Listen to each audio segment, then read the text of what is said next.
Hey hello students, I hope आपको conical pendulum का derivation मस्त वे में समझा रहेगा। अब इसके सम सॉल्व करने का टेंशन है बहुत बड़ा, मतलब इतने वैरायटी ऑफ सम से कभी कुछ देते कभी कुछ नहीं देते। तो पहला हम क्या करते, पूरा स्केलेटन रेडी करते, पूरा सांगाड़ा रेडी करते और हम देखते कि कैसे फॉर्मूला को हम घुमा सकते हैं, क्या क्या पूछ सकते हैं एंड देन हम सॉल्व करेंगे सम्स को, तो कॉन्फिडेंस बहुत अच्छे से बढ़ेगा। ओके तो डिस्क्रिप्शन वाले जो सम्स है उसमें भी शायद से डाउट नहीं आएगा, ठीक है। तो चलो पहला फॉर्मूला बहुत अच्छे से देखते हैं कैसे कैसे फॉर्मूले पे क्वेश्चन हम घुमा सकते हैं।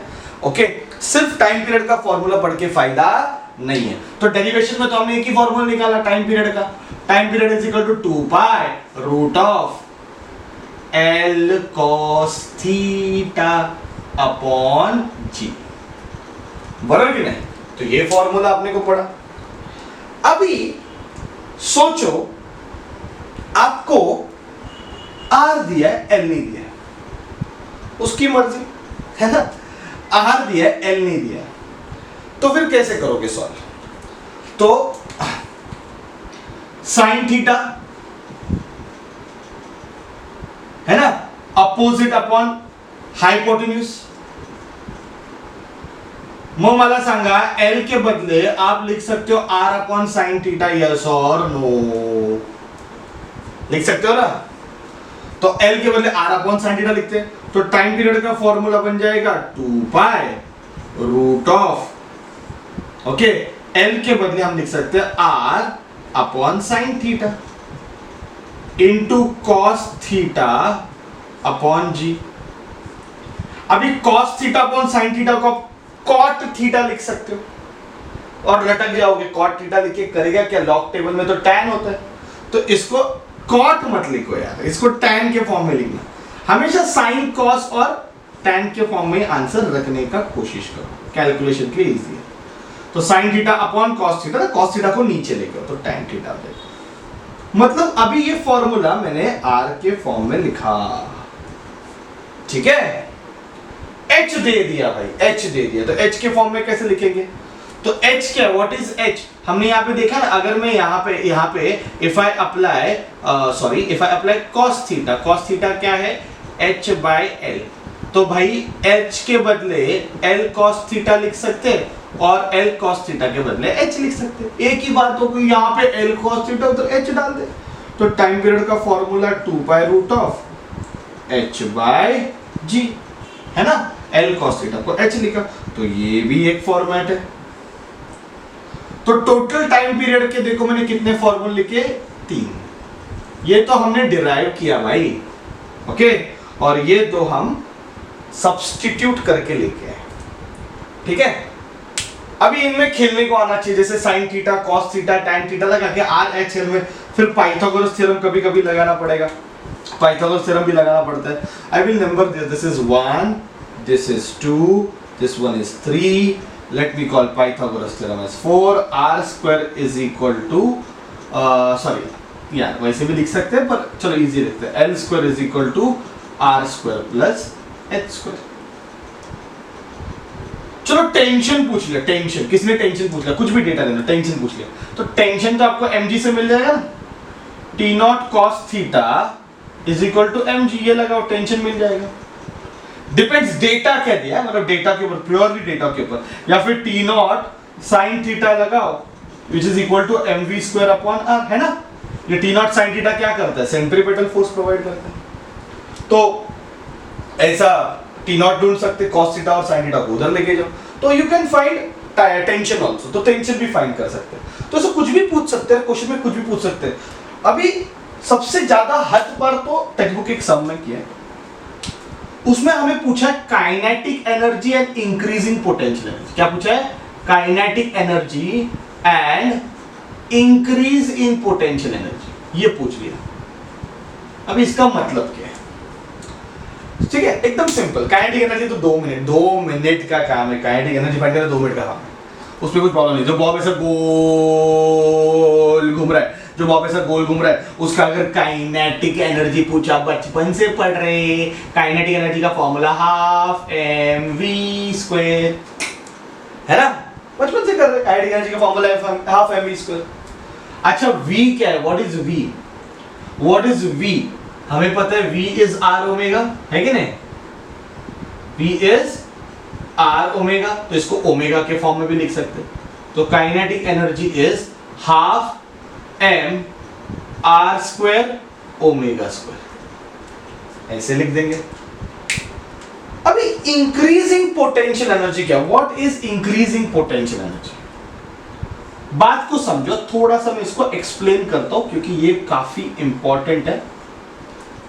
ये बॉब है और स्ट्रिंग से लटका पड़ा है, पेंडुलम है। अभी जब वो बॉल सर्कुलर मोशन करेगा तो वो उसी लेवल पे नहीं करेगा, वो थोड़ा ऊपर चला जाएगा। जाएगा कि नहीं जाएगा, इतना बताओ, समझ रहे हैं?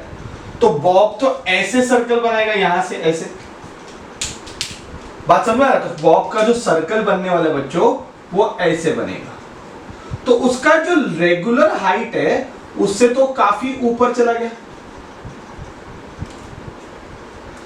सपोज ये ग्राउंड जीरो है, यहां पे हाइट जीरो है, तो यहां पे इस पॉइंट पे, let me call this as point A, और ये पॉइंट को हम बी पॉइंट बोलते हैं, ठीक है? ये ए पॉइंट है, ये बी पॉइंट है। अब मुझे किसी ने पूछा भाई potential energy at point A कितनी है, तो मैं बोलूंगा 0, क्योंकि पोटेंशियल एनर्जी का फॉर्मूला mgh है। ये तो बेस है ना, ये तो ग्राउंड लेवल है, इसके ऊपर हम पोटेंशियल एनर्जी मेजर करेंगे। और पोटेंशियल एनर्जी बी पॉइंट पे कितनी है? mgh। बात समझ आ रहा है? तो h क्या है? h हाइट है। हाइट मतलब कौन सा height?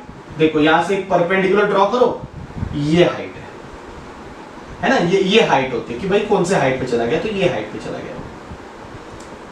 You can feel it, you can understand this कि ये हाइट ऊपर चला गया ना, ये लेवल थी और ये ऊपर चला गया, तो ये हाइट है। समझ में आ रहा है? ये हाइट है, जो मैं रेड से बता रहा हूं वो हाइट है। तो पोटेंशियल एनर्जी क्या है? mgh, बी पॉइंट पे, ठीक है? अभी मुझे h निकालना है। देखो सोचो कैसे निकालेंगे h। बहुत इजीली निकाल सकते हैं, कोई बड़ा बात नहीं है। हमें ये थीटा पता रहता है कि नहीं? हमें ये थीटा पता रहता है, और ये वाला वैल्यू रहता है l cos थीटा। सपोज ये लेंथ l है, ये इसकी लेंथ जो है स्ट्रिंग की l है। ये जो OB है, OB क्या है? OB स्ट्रिंग का लेंथ है, मानते हो कि नहीं?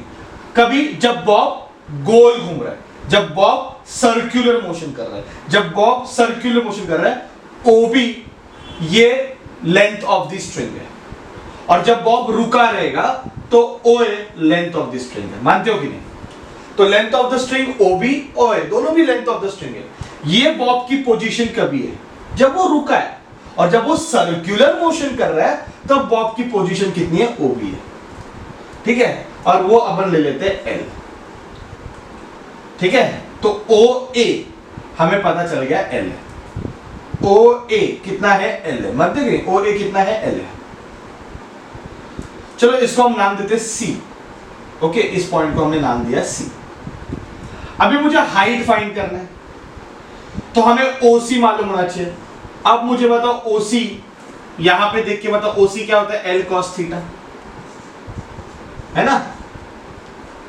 OC क्या होएगा? L cos थीटा, क्योंकि ये L है, ये राइट एंगल ट्राइंगल है, तो ये एडजेसेंट है थीटा का, तो ये हो गया L cos थीटा। ओके, अभी मुझे बताओ AC कितना होगा, जो कि अपनी हाइट है? वो होगा OA माइनस OC, बराबर है? ये AC का आंसर OA माइनस OC। अच्छा, OA का वैल्यू क्या है? L है, माइनस L cos थीटा, है कि नहीं? तो ये हो गया तेरा हाइट। तो हाइट मुझे पता चल गया, L कॉमन निकालो, 1 माइनस cos थीटा, ठीक है? तो इसकी हाइट अपने को पता चली L 1 माइनस cos थीटा। हमें क्या पूछा है? Increasing potential energy. चलो डेल्टा से रिप्रेजेंट करते हैं, है ना? इंक्रीजिंग पोटेंशियल एनर्जी क्या है? Potential energy B minus potential energy at point A। B पे कितनी है? mgh माइनस 0, तो आ जाएगा mgh के बदले बच्चों एल 1 माइनस कॉस थीटा लिख सकते कि नहीं? तो ये होता है increase in potential energy. Video को आप बार बार चाहिए तो देखो मैंने कैसे फाइंड किया पोटेंशियल एनर्जी।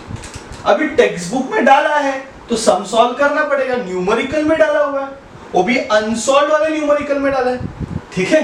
तो ये फॉर्मूला डायरेक्ट लगा देंगे अभी, ठीक है। जिसको चाहिए कैसे प्रूव किया तो मैंने बता दिया। चेंज इन पोटेंशियल एनर्जी क्या है? mgl 1 minus cos theta. अच्छा अभी मुझे बताओ इन दोनों को अगर मैंने डिवाइड कर दिया तो यहां से v क्या मिलेगा मालूम है? Directly root of rg tan theta. Check कर, इसको चेक कर, इसको और इसको डिवाइड कर, ये आंसर आएगा v is equal root of rg tan theta. ये आंसर आने वाला है, एक बार आप चेक कर सकते हो। वेलोसिटी जो कि बैंकिंग वाला सब है ना, वही फॉर्मूला यहां पे आता है। तो ऐसे सब फॉर्मूले जब आपको याद रहेंगे ना, तब जाके आप पेंडुलम के सम्स सॉल्व कर सकते हो, अदरवाइज आप पेंडुलम में अटकने वाले हो। बिलीव मी, पेंडुलम के सम्स में अटकोगे, मेहनत का काम है, बट मैंने कोशिश किया। अभी सम सॉल्व करेंगे, देन यू विल अंडरस्टैंड कि हम इन फॉर्मूला को कैसे यूटिलाइज करेंगे। ये अच्छे से याद रखो, खास करके चेंज इन पोटेंशियल बहुत अच्छे से याद रखो, ठीक है बच्चों। तो एक काम करते हैं, पहले आप सम सॉल्व करो, ओके। अभी मैंने इतना बता दिया, तो first you solve and then I will solve and see whether you're getting answer or not. ठीक है, चलो चालू करो सॉल्व करने के लिए। पहले ये नोट डाउन करो एंड फिर स्टार्ट करो सॉल्व करने के लिए।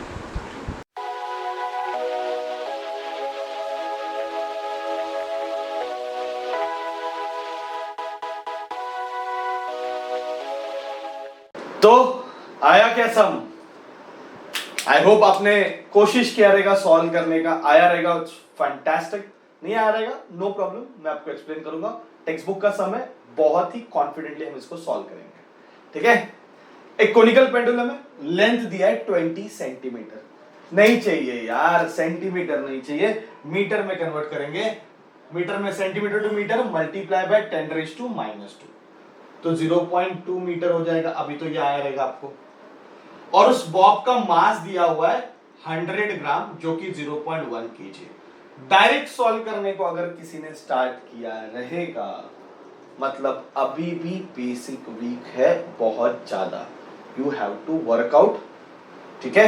स्टार्ट तो उधर से होगा भाई, आप आगे क्या कर रहे हो वो बाद में, पहले यहां से स्टार्ट होगा। तो ये सारे पॉइंट्स आपको परफेक्टली लिखने हैं, ठीक है। तो पेंडुलम का लेंथ 20 सेंटीमीटर दिया, 0.2 मीटर कर दिया, मास 100 ग्राम 0.1 kg, और वो पेंडुलम जो घूम रहा है उसकी फ्रीक्वेंसी दी है 75 आरपीएम। बताओ कैसे कन्वर्ट किया? आरपीएम को हर्ट्ज में कन्वर्ट करना है, it is rotation revolution per minute, I want revolution per second, तो डिवाइड बाय 60। स्टार्टिंग से अगर आपने ये सब वीडियोस देखे हैं, उसमें ये सब एक्सप्लेन किया है मैंने एवरी टाइम, फिर मजा नहीं आएगा क्योंकि कॉन्सेप्ट पे हम ज्यादा बात करेंगे, तो ये आपको याद हो जाना चाहिए। तो भी बता रहा हूं बार बार, आरपीएम आएगा हर्ट्ज में बदल देना। 15 के टेबल में जा रहा है, 15 5 15 4 ओके, तो ये आ गया आंसर, ओके। और दो एक्स्ट्रा चीजें दी है, पाई स्क्वायर दिया है, कॉस थीटा दिया है, मुझे फाइंड करना है काइनेटिक एनर्जी। क्या फाइंड करना है? Kinetic energy. तो ठीक है, काइनेटिक एनर्जी का फॉर्मूला क्या है? बचपन से पढ़ रहे हैं, अभी अपन ने फॉर्मूले डिस्कस किए, हाफ mv²। हाफ mv² को मैं हाफ m, v को मैं r ओमेगा लिख सकता हूं बच्चों, बराबर कि नहीं? v is equal to r omega. तो काइनेटिक एनर्जी का फॉर्मूला आएगा half m r square omega square, बराबर कि नहीं? Half m r square omega square. ना r दिया है, ओमेगा यहां से मिल जाएगा, ओमेगा यहां से मिल जाएगा। ओमेगा को अपन 2πn डाल सकते हैं, डाल दे इधर, m r square into 2πn the whole square, okay. पर r तो नहीं पता है, तो r फाइंड करना है। अच्छा l पता है, चलो सही है। तो अगर r चाहिए, l पता है, किसी तरह अगर मैंने थीटा ढूंढ निकाला, कॉस थीटा का वैल्यू दिया हुआ है, तो थीटा मिल जाएगा यहां से, कोई बड़ी बात नहीं, थीटा यहां से मिलेगा, वैल्यू सब्स्टिट्यूट करो। सो मुझे लग रहा है r will be equal to l sine theta, बराबर कि नहीं? तो हमें क्या करना है, पहले थीटा ढूंढना पड़ेगा। तो फर्स्ट स्टेप, ओके, स्टेप 1, हमें क्या फाइंड करना है? थीटा। अभी आप लॉग टेबल से फाइंड कर सकते हो, है कि नहीं, लॉग टेबल में देख के theta is equal to cos inverse of 0.8 आपको आंसर मिल जाएगा। या फिर वो भी करने का जरूरत नहीं है, कोई चीज करने का जरूरत नहीं है, बिकॉज हम आइडेंटिटी से सॉल्व करेंगे। Sine square theta plus cos square theta 1 है, तो sine square theta plus cos theta का स्क्वायर मतलब 0.64, ये वैल्यू 1 है। तो बच्चों बताओ साइन स्क्वायर थीटा कितना आएगा, 1 माइनस 0.64 जो कि है 0.36। अगर साइन स्क्वायर थीटा का वैल्यू 0.36 है तो साइन थीटा का वैल्यू 0.6 हो जाएगा। अब मुझे लग रहा है कोई प्रॉब्लम नहीं है बिना थीटा फाइंड किए, क्योंकि कॉस थीटा दिया था, तो बिना थीटा फाइंड किए मैंने साइन थीटा फाइंड किया। टेक्निक समझ में आ रहा है? टेक्निक समझा क्या आपको मैंने क्या किया? ओके, तो मैंने साइन थीटा का वैल्यू निकाला, तो मेरा स्टेप 2 मैं आर फाइंड करूंगा। तो आर का वैल्यू है एल साइन थीटा, एल की वैल्यू कितनी है 0.2 और साइन थीटा की वैल्यू 0.6, तो ये आया 1.2, I am very sorry, 6 2 12, 2 number पहले पॉइंट आएगा ना, तो 0.12 मीटर आ गया। फिर चलो अभी वैल्यू सब्स्टिट्यूट करते हैं। मास कितना दिया है, मास दिया है 0.1, आर का स्क्वायर, आर का स्क्वायर मतलब इसका स्क्वायर, अभी 12 का स्क्वायर कितना है 144 है, पर 2 नंबर पहले पॉइंट है, स्क्वायर करोगे तो 4 नंबर पहले पॉइंट आ जाएगा, ठीक है। इनटू 2 पाई एन, ये थोड़ा लेंथी हो जाएगा, अपन एक काम करते हैं, मैं इसको रब करके फिर से थोड़ा स्पेस बना के सॉल्व करता हूं, ठीक है। तो हम थोड़ा स्पेस बना के सॉल्व करेंगे इसको। तो हाफ ऑफ मास की वैल्यू कितनी दी है, मास की वैल्यू दी है 0.1, ओके। आर स्क्वायर मतलब आर का स्क्वायर, आर का वैल्यू 12 है, 12 का स्क्वायर कितना है 144, कैलकुलेशन देख के लो, 2 नंबर पहले पॉइंट है, स्क्वायर करोगे तो 4 नंबर पहले पॉइंट आ जाएगा, ये समझा। आर का स्क्वायर कर दिया, 12 का स्क्वायर 144, 4 नंबर पहले पॉइंट, इनटू 2 का स्क्वायर कितना है 4, पाई का स्क्वायर 10 है, उसने दिया है सामने से, पाई का स्क्वायर 10 देखो, और n का स्क्वायर मतलब 25 है ना, 5/4 का स्क्वायर है 25/60। थोड़ा डायरेक्ट किया मैंने, मुझे लग रहा है ये समझने में कोई तकलीफ नहीं होना चाहिए, इतना तो आना चाहिए 12th के स्टूडेंट्स को, ठीक है। हाफ मास का डाला, आर की वैल्यू डाल दी, आर का स्क्वायर, ओके, इंटू 4 इंटू 10 ऐसा सॉल्व किया। अभी 4 1 जा 4 4 जा, ओके। अभी यहां पे 2 1 जा और ये यहां पे हो जाएगा 0.072, ओके, नहीं 0.0072, 4 नंबर पहले पॉइंट है ना, पॉइंट निकाल देते तो जल्दी सॉल्व होता था, ऐसा लग रहा है अभी, ओके। 4 के टेबल में भी जाएगा, 4 1 जा 4, 0.00, 4 1 जा 4, 4 8 जा, तो ये ऊपर 0.018 आया, ओके। ये 10 और 0.1, ये तो 1 हो गया, मतलब ये तो कैंसिल हो गया, तो ऊपर 18 into 25, 18 into 25 is somewhere around 25 is somewhere around 450, 4 number पहले पॉइंट है, तो 0.045 ये आंसर आना चाहिए, और वो भी जूल में, ठीक है। 18 into 25 करोगे तो 450 आता है, 4 नंबर पहले पॉइंट डालोगे तो आंसर आएगा 0.05 जूल। देखो आपको आंसर आया क्या, विदाउट लॉग सॉल्व कर दिया, जरूरत नहीं था। और फिर हमें पूछा है इंक्रीज इन पोटेंशियल एनर्जी, क्या पूछा हमें, इंक्रीज इन पोटेंशियल एनर्जी। तो इंक्रीज इन पोटेंशियल एनर्जी हमने फॉर्मूला बनाया था, वो चाहिए तो डिराइव करो, नहीं करना तो डायरेक्ट लिख दो, mgl 1 माइनस कॉस थीटा, है कि नहीं, ये increase in potential energy. m की वैल्यू कितनी है 0.1, g की वैल्यू हम ले लेते हैं 10, लेंथ 0.2 है, और ये हो जाएगा 1 माइनस 0.8, ठीक है। तो इसको हम कैसे सॉल्व करेंगे, ये वापस जैसे 1 हो जाएगा, जैसे यहाँ पे 0.1 इंटू 10 1, सेम यहाँ पे भी वही स्टेप आ रहा है, तो 0.2 इंटू 0.2 आंसर आया 0.04 जूल। 2 2 जा 4, एक नंबर पहले पॉइंट, एक नंबर पहले पॉइंट, तो मिलके 2 नंबर पहले point. I don't know how many of you have got this, but this is the simple one. The moment मैंने पहले आपको एक्सप्लेन कर दिया, तो मुझे नहीं लग रहा कि इसमें कोई आप किसी स्टेप में अटकने वाले हो। ओके, तो मैंने क्या किया है, आपको डिस्क्रिप्शन में सम्स दिए एज यूजुअल, और आप देखो, उसका सॉल्यूशन भी मैं डाल रहा हूं, उसको भी अच्छे से देखो और see whether you are able to solve sums और नॉट। ये एक सम सिर्फ टेक्स्ट बुक में था, हमने उसको सॉल्व कर दिया। रिलेटेड सम आपको डिस्क्रिप्शन में मिलेंगे, ठीक है। इजी है, इतना लोड मत लो, कोशिश करो, प्रैक्टिस करो, ट्राई टू गेट आंसर, छोड़ मत देना। डिफिकल्ट है इसलिए छोड़ दिया, ऐसा नहीं होना चाहिए। Try it and you will get it. Okay, thank you very much.